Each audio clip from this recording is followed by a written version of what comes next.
अस्सलाम वालेकुम स्टूडेंट्स, क्या हाल है? ठीक है, उम्मीद है आप सब प्रिय से होंगे। अच्छा स्टूडेंट्स, आपको आइडिया है कि हम चैप्टर नंबर 1 सॉल्व कर रहे हैं और इसकी एक्सरसाइज 1.3 हमारी चल रही है। तो इसका जो लास्ट लेक्चर था उसके अंदर मैंने आपको फर्स्ट 5 क्वेश्चन सॉल्व करवाए थे और आज हम कोशिश करेंगे कि इस लेक्चर के अंदर जो रिमेनिंग क्वेश्चंस हैं इस एक्सरसाइज के 1.3 के उसको हम मतलब सॉल्व करेंगे और इसको मुकम्मल करेंगे इस एक्सरसाइज को। तो बच्चों स्टार्ट करते हैं। क्वेश्चन नंबर 6 है। तो क्वेश्चन नंबर 6 थोड़ा सा समझ लें कि स्टेटमेंट वाला क्वेश्चन है और बाज़ दफ़ा ये क्वेश्चन काफ़ी स्टूडेंट्स को बहुत मुश्किल लगता है, लेकिन एक्चुअली इसमें एक ही कॉन्सेप्ट है। वो क्या है वो मैं आपको समझाने की कोशिश करता हूँ, क्योंकि इसमें फादर और सन का आपस में मतलब एजेस का सीन है। तो चले हम भी इंजॉय करते हैं, हम भी देखते हैं कि फादर साहब जो हैं वो अपने बेटे से कितने बड़े हैं और जो उसके बेटे साहब हैं वो कितने छोटे हैं और क्या सीन है, किस तरह से हमें कंडीशन क्या बताएगी, उसको फॉलो करते हैं और क्वेश्चन को एंजॉय करते हैं। तो चलें स्टार्ट करते हैं बच्चों। देखें लिखा हुआ है the sum of the ages of the father and son is 72 years. सबसे पहले आपसे ये कहा गया कि सम करना है आपने किसका, the ages of father and son. उसको सम करेंगे तो आपको क्या मिलेगा बच्चों, 72 मिलेगा। तो चलिए सबसे पहले मैं एक काम करता हूँ, यहाँ पे सबसे पहले मैं यहाँ पे लेट करता हूँ। देखिए हमें पता तो नहीं है ना कि मतलब उस जो फादर साहब है उसकी एज कितनी है और उसका जो बेटे हैं उनकी एज कितनी है। तो पहले हमें किसी अननोन वैल्यू को लेट करना पड़ेगा। बच्चों सबसे पहले हम लेट करेंगे, हम लिखेंगे लेट द फादर एज, या आप इस तरह कह सकते हैं लेट फादर एज। आपके पास जो फादर की एज है वो बच्चों क्या है, उसको मैं नाम दे देता हूँ एक्स का। किसका नाम दे देता हूँ, एक्स का। ठीक है, अब आपने एंड तक याद रखना है कि जो एक्स है वो किसकी एज है, वो आपके पास फादर की एज है।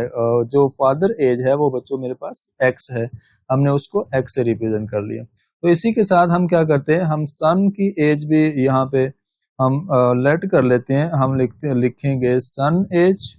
तो सन एज क्या होगी, सन एज आप उसको y के इक्वल ले लें, क्योंकि ये x और y कॉमनली यूज होता है तो हम इसीलिए x और y को यूज कर लिया। अच्छा, अब बच्चों सबसे पहले हमें एक कंडीशन दी गई। कंडीशन का मतलब हमें ये कहा गया कि हमने इनका सम करना है, प्लस करना है। जो फादर की एज है और सन की एज है, फादर की एज को हमने x का नाम दिया, उसका जो बेटा साहब है उसकी एज को हमने y का नाम दिया। तो इनको प्लस करेंगे तो हम 72 लिखेंगे। हम यहाँ पे लिखेंगे अकॉर्डिंग टू कंडीशन। बच्चों जो हमें कंडीशन दी गई है, फर्स्ट कंडीशन वो ये दी गई है कि हमें इन दोनों की एजेस को प्लस करना है, मतलब x plus y is equal क्या आ जाएगा, 72 के। ठीक है, ये हमारे पास बच्चों एक खूबसूरत मजेदार एक इक्वेशन बन जाएगी।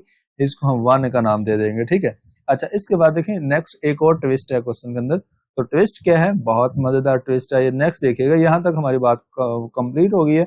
नेक्स्ट देखिए बच्चों क्या कहा हुआ है, 6 ईयर्स अगो। 6 ईयर्स अगो का मतलब ये है कि 6 साल गुजरने के बाद। तो बच्चे हम यहाँ पे लिखेंगे 6 ईयर्स अगो।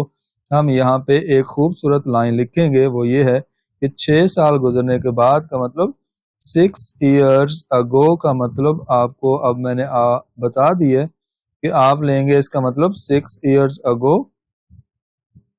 अच्छा, 6 ईयर्स अगो का मतलब है कि आपने 6 साल बाद देखना है। तो 6 साल बाद क्या होगा, 6 साल बाद आपके पास जो मतलब के एजेस हैं वो देखें क्या कहा हुआ है, 6 ईयर्स अगो। अब देखें क्वेश्चन की तरफ चलते हैं। The father's age was 2 time the age of the son. इसका मतलब ये है कि जो फादर की एज है वो 2 टाइम, पहले मैं इसकी ना कंडीशन लिख देता हूँ बच्चों। क्या है कि 6 साल बाद क्या है, जो आपके पास फादर की एज है मतलब x है, तो हम क्या लिखेंगे बच्चों, अब हमारे पास एक नई एज बन जाएगी फादर की। वो क्या बनेगी, वो आपके पास बनेगी, हम लिखेंगे father age is equal x minus 6, क्योंकि 6 साल पुरानी बात है। हम क्या करेंगे, 6 साल बाद की बात है तो हम क्या करेंगे, x में से 6 को माइनस करेंगे। तो सेम कंडीशन पे हम क्या करेंगे, जो सन एज है उसको भी हम दोबारा से लिखेंगे और y में से 6 को क्या कर देंगे, माइनस कर देंगे बच्चों। ठीक है, ये दोनों को हमने क्या कर दिया, y में से x और y को हमने 6 में से 6 को हमने x और y से माइनस कर दिया। तो ये हमारे पास एक समझ लें कि न्यू एजेस है। 6 साल गुजरने के बाद। अब बच्चों आपने दोबारा लिखनी है, क्या कंडीशन है, अब दोबारा आप लिखेंगे अकॉर्डिंग टू कंडीशन। अब एक और कंडीशन हमें बताएगी है बच्चों। कंडीशन क्या है, कंडीशन आपके पास ये है कि क्वेश्चन के अंदर देखें तो 6 साल गुजरने के बाद हमें क्या बताया गया कि जो फादर एज है वो आपके पास 2 टाइम एज ऑफ द सन के इक्वल है। तो हम लिखेंगे बच्चों अकॉर्डिंग टू कंडीशन कि जो आपके पास फादर एज है, हम अगर इसको इस तरह से लिखें यहाँ पे, father age is equal to 2 time, किसके इक्वल है, 2 टाइम ऑफ सन एज। ठीक हो गया, ये बच्चों आपके पास आ जाएगी। ठीक है, 6 साल गुजरने के बाद जो फादर की एज है वो 2 टाइम क्या होगी, उसके जो बेटे की एज है उसके बराबर होगी। तो बच्चों फादर की एज क्या है 6 साल गुजरने के बाद, वो आपके पास है बच्चों x माइनस 6। ठीक है, ये हमने x माइनस 6 लिया। उसके बाद बच्चों ये 2 वैसे ही रखेंगे और सन की एज क्या है वो हमारे पास 6 साल गुजरने के बाद वो आपके पास है y माइनस 6 आ गया। क्लियर होगी बात बच्चों। अच्छा, अब एक्चुअली हम कर क्या रहे हैं बच्चों, हमें जो x और y लेट किया है ना, इसकी वैल्यू हमने सिंपल फाइंड करनी है। और इक्वेशन नंबर 1 हमारे पास शुरू में बन गई थी और हमने एक और इक्वेशन बनानी है जिसको इक्वेशन नंबर 2 का नाम देंगे और उनको हम एंजॉय कर लेंगे, x और y की वैल्यू फाइंड कर लेंगे, हमारा आंसर आ जाएगा। तो चलें, अब मैंने क्या लिखा, x minus 6 as it is लिखा और बच्चों यहाँ पे 2 को अंदर मल्टीप्लाई किया तो ये 2y हो जाएगा और 2 को 6 से मल्टीप्लाई किया तो ये बच्चों आपके पास क्या बन जाएगा, 12 बन जाएगा। समझ गए, ये हमने इसको लिख दिया, 2 को अंदर मल्टीप्लाई करके ब्रैकेट को ओपन कर लिया। तो अब आपने क्या करना बच्चों, इस 2y को आपने इस साइड पे ले जाना है और ये 6 को दूसरी साइड पे ले जाना है। उसकी रीजन क्या है, उसकी रीजन ये है कि हम इसको एक इक्वेशन बनाना चाह रहे हैं। तो x और y आपके पास लेफ्ट साइड पे होगा तो बेहतर होगा बच्चों। ये -12 वैसे ही रहेगा और ये जो आपके पास 6 है इसको जब हम इस साइड पे मूव करवाएंगे तो ये आपके पास वहां जाकर क्या हो जाएगा, +6 बन जाएगा। तो फाइनली हमारे पास जो दूसरी इक्वेशन है वो क्या आएगी, वो हमारे पास बच्चों आएगी x minus 2y is equal to -6 आएगी। ठीक है, तो -12 + 6 क्या होता है, -6 होता है। ये हमारे पास बच्चों इक्वेशन नंबर 2 आ जाएगी। ये लो जी, ये मैंने इसको नाम दिया इक्वेशन नंबर 2 का। अच्छा, अब बच्चों जरा गौर करना, ये हमारे पास इक्वेशन नंबर 1 है और ये हमारे पास क्या है, इक्वेशन नंबर 2 है। हमने इन दोनों को सॉल्व करना है और हमने x की वैल्यू फाइंड आउट करनी है। आप एक चीज जरा नोट करें, जो मेरे पास x है इक्वेशन नंबर 1 के अंदर, इसका कोफिशिएंट +1 है। इक्वेशन नंबर 2 के अंदर भी हमारे पास जो x है उसका कोफिशिएंट हमारे पास +1 है। तो हम क्या करेंगे, दोनों इक्वेशंस को हम कर देंगे माइनस। मैं लिखूंगा सब्ट्रैक्टिंग इक्वेशन 2 फ्रॉम 1, या आप इस तरह लिख सकते हो सब्ट्रैक्टिंग इक्वेशन 1 फ्रॉम 2। तो या 2 फ्रॉम 1 लिख लें या 1 फ्रॉम 2 लिख लें, तो आपकी मर्जी है। चले, मैं यहाँ पे एक बहुत ही जबरदस्त एक लाइन लिखूंगा, मैं यहाँ पे लिखूंगा सब्ट्रैक्टिंग इक्वेशन 2 फ्रॉम 1। तो आप इसी तरह लिख लें, चले आप लिख लें 2 फ्रॉम 1 का मतलब बच्चों 1 में से आपने फ्रॉम 1 में से आपने 2 को माइनस करना है। तो 1 इक्वेशन हम पहले लिखेंगे, तो 1 इक्वेशन हमारे पास x + y is equal to 72। ठीक है, और उसके बाद बच्चों नंबर 2 पे हमारे पास जो इक्वेशन है, इक्वेशन नंबर 2, वो आपके पास क्या है, वो आपके पास बिल्कुल आपके पास ऊपर लिखी हुई है, वो है x minus 2y is equal to -6 हो जाएगा। ठीक हो गया बच्चों, ये आपके पास आ जाएगा। अब देखें, अब हमें क्या करना है, अब हमें इसके करने हैं साइन चेंज, क्योंकि माइनस किया तो जब माइनस करते हैं तो साइन चेंज करते हैं। ये लो जी, हम इनके साइन चेंज करते हैं। जब साइन चेंज किया तो ये माइनस हो जाएगा बच्चों, ये प्लस हो जाएगा और ये भी प्लस हो जाएगा। ठीक है, तो जब हमने इसको आपस में लिखा साइन चेंज करके, तो +x -x आपस में क्या हो जाएगा, कट ऑफ हो जाएगा। तो ये बच्चों +y ऊपर है और नीचे आपके पास क्या है, +2y हो जाएगा, क्योंकि पहले माइनस का साइन था उसको हम इग्नोर करेंगे। तो ये बच्चों एक्चुअली y + 2y क्या होगा, ये आपके पास 3y होगा। तो मैंने इसको लिखा 3y। ठीक है, और ये आपके पास 3y आ गया। अब 72 में 6 को ऐड करेंगे, क्योंकि 6 हमारे पास प्लस हो जाएगा, तो ये आपके पास आएगा 78। तो अब बच्चों y की वैल्यू हम फाइंड आउट करेंगे, तो 78 वैसे ही रहेगा और 3 इस साइड पे आकर क्या हो जाएगा, डिवाइड हो जाएगा। अच्छा, अब हमें इसको बच्चे एक सेम टेबल पे कट करना है, तो आप लिखोगे 3 1s और 3 26 आपके पास क्या आ जाएगा, ये आपके पास आ जाएगा 78। ये हमने y की वैल्यू फाइंड आउट कर ली। अब जो भी y की वैल्यू हमारे पास आई है उसको हम इक्वेशन नंबर 1 या इक्वेशन नंबर 2 में पुट करके हमें x की वैल्यू फाइंड आउट करनी है। तो चले मैं इसको इक्वेशन नंबर 1 या 2 में पुट करता हूं, तो जिसमें आप कहेंगे मैं उसमें पुट कर दूंगा, ठीक है। तो चले मैं करता हूं इसको पुट, मैं लिखूंगा पुट, क्या पुट करना है, put y is equal to 26 in equation number 1 में पुट कर लें, ठीक है, इन इक्वेशन नंबर 1। तो ये लो जी, मैंने इसको किस में पुट कर दिया बच्चों, 1 में पुट कर दिया। अच्छा, 1 इक्वेशन क्या है, 1 इक्वेशन आपके पास है x plus y is equal to 72, ठीक है। अब हमें y की जगह पे क्या पुट करना है, 26। तो ये मेरे पास y था, इसकी जगह मैंने 26 पुट कर दिया।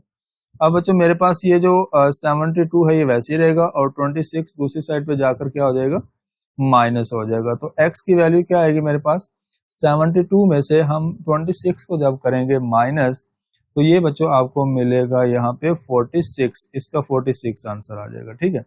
तो ये हमारे पास x और y की वैल्यू आ गई। अब हमें एक काम करना है चेक बस। अब बच्चों हमें एक काम कौन सा चेक करना है कि ये जो 6 इयर्स अगो है इसमें हमने यहाँ पे x और y की वैल्यू पुट करनी है, और हमें देखना है कि उसकी एज कितनी बनती है। तो उसका डबल बनता भी है या नहीं बनता। जो फादर की एज है और बेटे की एज है, वो क्योंकि जो बेटे की एज है, फादर की एज 2 टाइम्स ज्यादा है उसके बच्चे अपने बेटे की एज से। हम चेक करेंगे एंड पे, हम लिखेंगे 6 इयर्स अगो।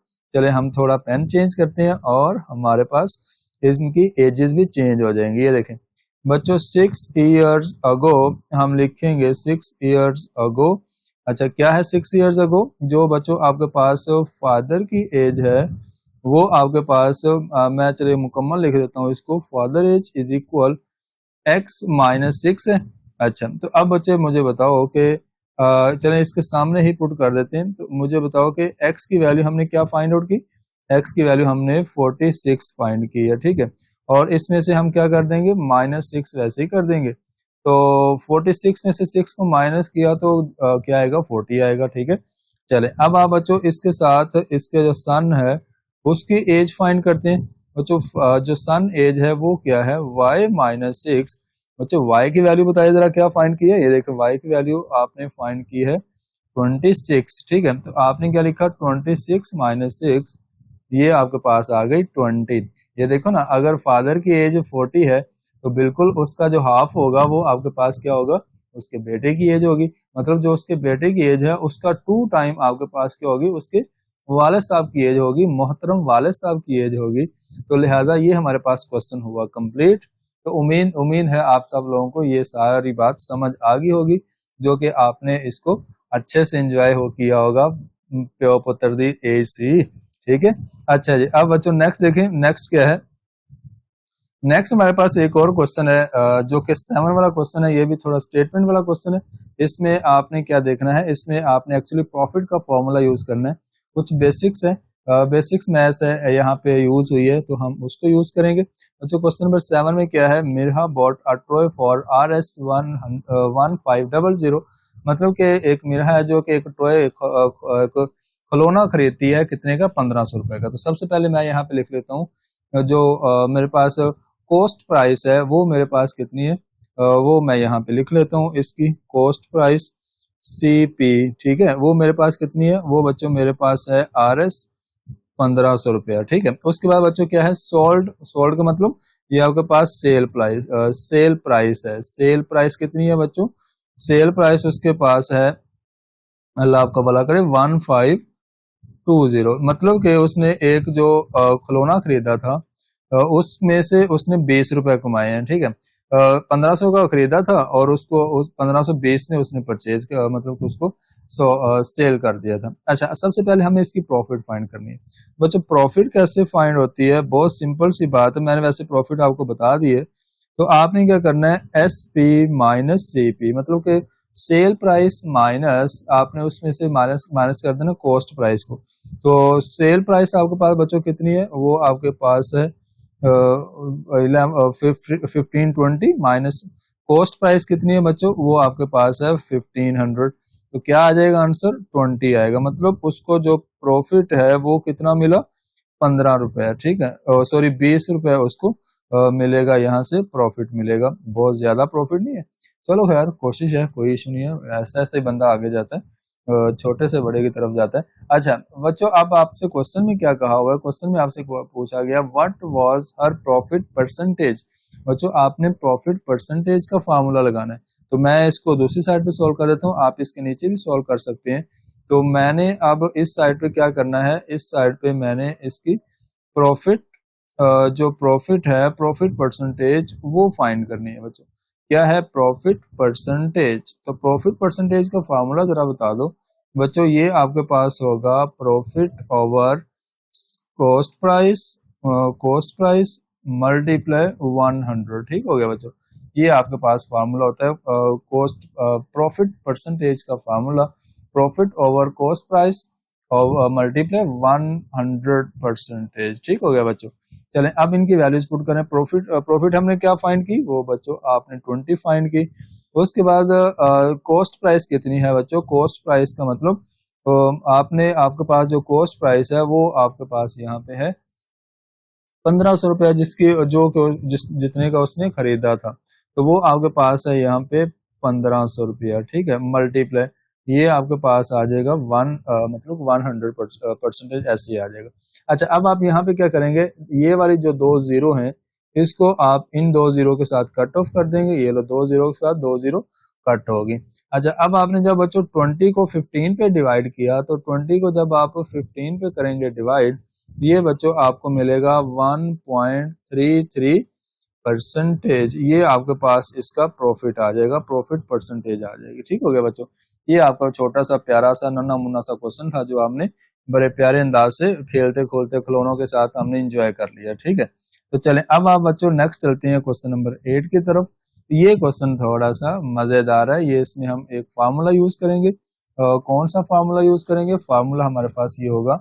सबसे पहले आप देखो, आपको बच्चों एक ना क्वेश्चन क्या कहा गया, आपसे कहा गया क्वेश्चन नंबर 8 के अंदर the annual income of the year is, अच्छा इसको क्या बोलेंगे, 9,60,000। बहुत ज्यादा अमाउंट है यार, बहुत ज्यादा तनख्वाह है, अच्छी इनकम है, बहुत अच्छी है। चलो खैर, वाइल द एग्जेम्प्टेड अमाउंट कितनी है आपके पास, एग्जेम्प्टेड अमाउंट ये आपके पास है 1,30,000। How much tax would be have to pay at rate of 0.75%। अच्छा बच्चों आपसे कहा गया कितनी उसकी तनख्वाह है, और उसके पास जो एग्जेम्प्टेड है, एग्जेम्प्टेड अमाउंट वो इतनी है। उसके बाद आपके पास ये 0.75 के हिसाब से वो कितना उसका टैक्स पे करता है, हमें ये फाइंड आउट। तो बच्चों आपके पास ये जो मैं आपको यहाँ पे ये बता रहा था कि जो आपको मतलब कि एनुअल इनकम है वो आपके पास 960,333 है, 000 है। उसके बाद एग्जेम्प्टेड अमाउंट, बच्चों एग्जेम्प्टेड अमाउंट कौन सी होती है, एग्जेम्प्टेड अमाउंट वो होती है जिसके अंदर फॉर एग्जाम्पल मैं आपसे कहता हूँ कि फॉर एग्जांपल मेरी जो तनख्वाह है या मेरी जो पे है, मैं कहीं पर अगर कोई जॉब करता हूँ तो वो मेरी पे है फॉर एग्जांपल 1,00,000 रुपए है। ठीक है, अब 1,00,000 में से मेरे जो अखराजात हैं या मेरे जो एक्सपेंसिव हैं वो फॉर एग्जांपल मेरे हैं लाइक एज के 70,000 के हैं। ठीक है, या मतलब के 80,000 के हैं या 60,000 है, 60,000 के। तो जो मेरे एग्जेम्प्टेड अमाउंट है, मतलब कि जो मेरे अखराजात एक्सपेंसिव है, उनके बगैर जो आज़ाद होती है, जो मतलब कि एक ऐसी रकम होती है जिसके ऊपर कोई टैक्स वगैरह मतलब जो कहीं पे भी नहीं लगने होते, मतलब एक्स्ट्रा जो पैसे होते हैं जो बाकी बच जाते हैं। ठीक है, वो उसको बोलते हैं एग्जेप्टेड अमाउंट। ठीक है, तो एग्जेप्टेड अमाउंट कितनी है, वो आपके पास उसके पास है 1,30,000। ठीक है, और टोटल अमाउंट मतलब टोटल जो उसकी मतलब की इनकम है वो 9,60,000 है, 60,000 है। अच्छा अब टैक्स रेट आपके पास है 0.75%। और अब बच्चों यहाँ पे एक फार्मूला यूज होगा, फार्मूला कौन सा है लिखा है मैंने, वही नोट एट टैक्सेबल इनकम। जो बच्चों टैक्सेबल इनकम है ना वो इक्वल होती है annual income minus exempted amount. ठीक है, जो टोटल उसके पास इनकम है एनुअल इनकम, उसमें से अगर एग्जेम्प्टेड अमाउंट है उसको माइनस कर देंगे तो आपको क्या मिल जाएगी, टैक्सेबल इनकम मिल जाएगी। ठीक है, तो आप माइनस कर दें, आप जब माइनस करेंगे तो आप बच्चों लिखेंगे जो आपके पास एनुअल इनकम है वो क्या है, वो आपके पास है 9, ये आप लिखोगे यहाँ पे 960। उसके बाद बच्चों 3 और 0 लगा दो। ठीक है, उसके बाद आपने बच्चों क्या करना है, एग्जेम्प्टेड अमाउंट लिखनी है। एग्जेम्प्टेड अमाउंट कितनी है, वो आपके पास है 130, उसके बाद 3 0 और लगा दें। जब बच्चों आपने इस दोनों को किया आपस में माइनस, तब आपने माइनस किया तो आपको मिलेगा बच्चों यहाँ पे 830, उसके बाद आपने बच्चों 3 0 और लगा देने। तो ये बच्चों आपके पास जो वैल्यू है ये वो वैल्यू है जो आपके पास टैक्सेबल इनकम है। अब आपके पास जो टैक्सेबल इनकम आई है उसको आपने क्या करना है, टैक्स अमाउंट आपने बतानी है। एक्चुअली क्वेश्चन आपका क्या है, क्वेश्चन के अंदर आपको ये कहा गया कि how much tax would be he have to pay at the rate of 0.75%। तो आपसे कहा गया, आपने कि लिखा कि tax amount 0.75% of taxable income, ठीक है। अच्छा, ये आपने वैल्यू वैसे ही रखनी है परसेंटेज, और इसके साथ बच्चों मल्टीप्लाई कर क्या करना है आपने, जो टैक्सेबल इनकम अभी अभी आपने फाइंड की है वो आपने फाइंड की है, वो आपने फाइंड कर दी। इसके साथ मल्टीप्लाई करेंगे किसको, इसके साथ मल्टीप्लाई कर देंगे 830 एंड 0, ठीक है बच्चों। ये आपने 4 0 लिखने। अच्छा, अब हमने बच्चों इसको सिर्फ सिंपल सॉल्व करना है। अब देखें, जब मेरे पास कोई वैल्यू लिखी है परसेंटेज है, तो परसेंटेज का क्या मतलब है, परसेंटेज का मतलब ये है कि आपने जब परसेंटेज को खत्म करना है तो आपने क्या किया, 100 के साथ इसको कर दिया डिवाइड कर दिया। तो आपने 1000 या आपने मतलब कि 100 आपने ले लिया नीचे, उसके साथ आपने मल्टीप्लाई करवा दिया एज इट इज 830, उसके बाद बच्चों क्या आएगा आपके पास 0 0 0 एंड 0। अच्छा, अगर मैं इन जीरोस को थोड़ा बड़ा करके लिखूं तो ज्यादा फायदा हो जाएगा, ठीक है।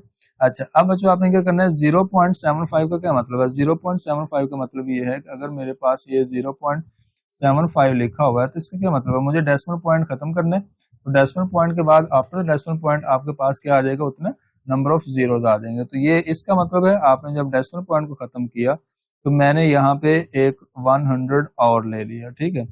ये लो जी, एक मैंने 100 और ले लिया डिवाइड में। अच्छा, समझ गए बच्चों, पहले तो परसेंटेज को खत्म किया तो 100 के साथ डिवाइड किया, उसके बाद आपने डेसिमल पॉइंट खत्म किया तो आपने 100 दोबारा ले लिया। अब बच्चों आपने इसको कर देना आपस में कट करना, जरा गौर कीजिएगा। अब यहाँ से 2 0 के साथ ये वाली 2 0 कट होगी और अगली 2 0 के साथ ये वाली 2 0 कट होगी। तो बाकी आपके पास जो वैल्यू बचेगी वो बचेगी 75 मल्टीप्लाई 83। तो जब आपने बच्चों इन दोनों को मल्टीप्लाई किया तो आपको क्या मिलेगा, आपके पास आएगा RS, आपके पास बच्चों जो पैसे बचेंगे वो जो आपका मतलब कि इस एनुअल इनकम का जो टैक्स बनेगा वो बनेगा 6225, ठीक है। ये आपके पास बच्चों इसका मतलब कि टैक्स बनेगा जो वो पे करेगा। तो ये आपके पास बच्चों इसका आ जाएगा फाइनल आंसर। तो क्वेश्चन मुश्किल नहीं है, जस्ट आपने एक फार्मूला यूज करना है, उसके बाद इसको एंजॉय कर लेना। अब देखो बच्चों, लास्ट पे एक क्वेश्चन हमारा बाकी बचा है, इस क्वेश्चन को हम सॉल्व करते हैं। तो इसमें प्रिंसिपल अमाउंट आपको सबसे पहले बताई गई है। सबसे पहले देखें लिखा हुआ find the compound markup on RS। ये बच्चों जो पहली वैल्यू है इसको हम बोलते हैं प्रिंसिपल अमाउंट। तो आप इसको लिखोगे यहाँ पे प्रिंसिपल अमाउंट, आप इसके पूरे स्पेलिंग लिखना चाहते हैं तो आप लिख सकते हैं ताकि आपको ज्यादा अच्छी तरह ये वाली सारी बात क्लियर हो जाए। बच्चों प्रिंसिपल अमाउंट आपको कितनी देगी है, प्रिंसिपल अमाउंट आपको देगी है RS, आपको बच्चों प्रिंसिपल अमाउंट देगी है 3,75,000, ठीक हो गया। अच्छा, ये आपके पास वैल्यू है जो कि आपके पास क्या है, प्रिंसिपल अमाउंट है। उसके बाद बच्चों आपको 1 ईयर का टाइम दिया गया। तो टाइम कितना है, टाइम बच्चों आपके पास है 1 साल का। ये लो जी, टाइम आपके पास है 1 ईयर। अच्छा, उसके बाद बच्चों देखें क्या लिखा है, एट द रेट। तो रेट क्या दिया गया आपको, रेट आपको दिया गया है 14%, ठीक है। रेट आपको 14% दिया गया, कंपाउंडेड एनुअली। अच्छा, अब बच्चों आपने फाइंड क्या करना है, फाइंड आपने करना है कंपाउंड मार्कअप। आपने कंपाउंड मार्कअप को फाइंड करना है। तो आप क्या लिखोगे, या आप इनको इससे भी डिनोट कर लें, टाइम जो है उसको आप T से रिप्रेजेंट कर लें और जो रेट है उसको आप कैपिटल R से भी रिप्रेजेंट कर सकते हैं। अच्छा बच्चों, अब हम फार्मूला यूज करेंगे। फार्मूला क्या है, हम लिखेंगे यहाँ पे वी नो डैट, बच्चों मार्कअप फाइंड करने का फार्मूला है we know that compound markup. हम ये वाली बात पूरी लिखेंगे क्योंकि हमने इसकी वैल्यू फाइंड करनी है, ठीक है। तो हम लिखेंगे कंपाउंड मार्कअप। अच्छा जी, कंपाउंड मार्कअप किसके इक्वल होता है, ये आपके पास फार्मूला होता है प्रिंसिपल अमाउंट मल्टीप्लाई टाइम जो आपको टाइम दिया गया उसके बाद बच्चों आपने मल्टीप्लाई किसके साथ करना है, मल्टीप्लाई करना है रेट के साथ, ठीक है। तो ये आपने फार्मूला लगाना है यहाँ पे। अच्छा, जब आपने ये वाला फार्मूला यूज कर लिया तो अब इनकी वैल्यूज पुट करते हैं। बच्चों वैल्यूज क्या है, प्रिंसिपल अमाउंट आपको कितनी दी गई है क्वेश्चन के अंदर, वो आपको दी गई है 375 और आगे 40 मल्टीप्लाई। बच्चों टाइम आपको कितना दिया गया, टाइम आपको 1 ईयर का दिया गया। उसके बाद बच्चों रेट आपको कितना दिया गया, वो आपको 14% दिया गया। अच्छा, अब बच्चों आपने एक काम करना है यहाँ पे, अब आपने ये जो 14% है इसको आपने लिख लेना है। ऊपर आपके पास आएगा 375 और उसके बाद 40, इसके साथ मल्टीप्लाई कर लें 14 और इसको आप बच्चों डिवाइड कर लें 100 के साथ, ठीक है। 1 तो आपको खत्म हो जाएगा। अच्छा, अब जरा गौर करें, अब आपने ऊपर नीचे क्या करना है, 2 0 से 2 0 पहले तो कट कर दें, ये 2 0 से 2 0 कट होगी। तो बाकी आपने बच्चों इन वैल्यूज को आपस में करना है मल्टीप्लाई। तो जब आपने इनको आपस में ये वैल्यू आपके पास 40 नहीं है, सॉरी आपके पास 3 0 है, तो आपने यहाँ से एक 0 को कर दिया, रिमूव कर दिया। तो जब आपने यहाँ से एक 0 को रिमूव किया तो आपने यहाँ पे एक 0 ये लिख ली और एक 0 ये, तो ये वाली 2 0 कट होगी और बाकी पीछे एक 0 बचेगी। तो बाकी जो वैल्यू बचेगी बच्चों 3750 मल्टीप्लाई 14। तो जब बच्चों इन दोनों को मल्टीप्लाई करेंगे तो ये इसकी क्या आ जाएगी, कंपाउंड मार्कअप आ जाएगी। तो ये आपके पास पैसे आ जाएंगे RS 500। तो बच्चों आपने क्या करना है, सिर्फ कैलकुलेटर का यूज है और इसमें कुछ भी नहीं है। तो ये आपके पास बच्चों आ जाएगा, इसका आंसर आ जाएगा, ठीक है। तो ये आपने इसको अच्छे से देख लिया और इसको आपने समझ लिया, ठीक है। ये थे आपके पास ये आज वाला जो लेक्चर, जिसके अंदर जो कुछ बेसिक्स जो क्वेश्चन थे वो मैंने आपको समझाने की कोशिश की है। तो उम्मीद है आप सब लोगों को बच्चों समझ आया होगा। इसी के साथ हमारी एक्सरसाइज 1.3 जो है वो खत्म हो जाएगी और नेक्स्ट हम इंशाल्लाह एक ही लेक्चर के अंदर कोशिश करेंगे कि इसकी जो रिव्यू एक्सरसाइज है वो कंप्लीट करेंगे और फिर हम नेक्स्ट चैप्टर स्टार्ट करेंगे। ओके जी, अल्लाह हाफिज, अपना ढेर सारा ख्याल रखिएगा। इंशाल्लाह मिलेंगे नेक्स्ट वीडियो के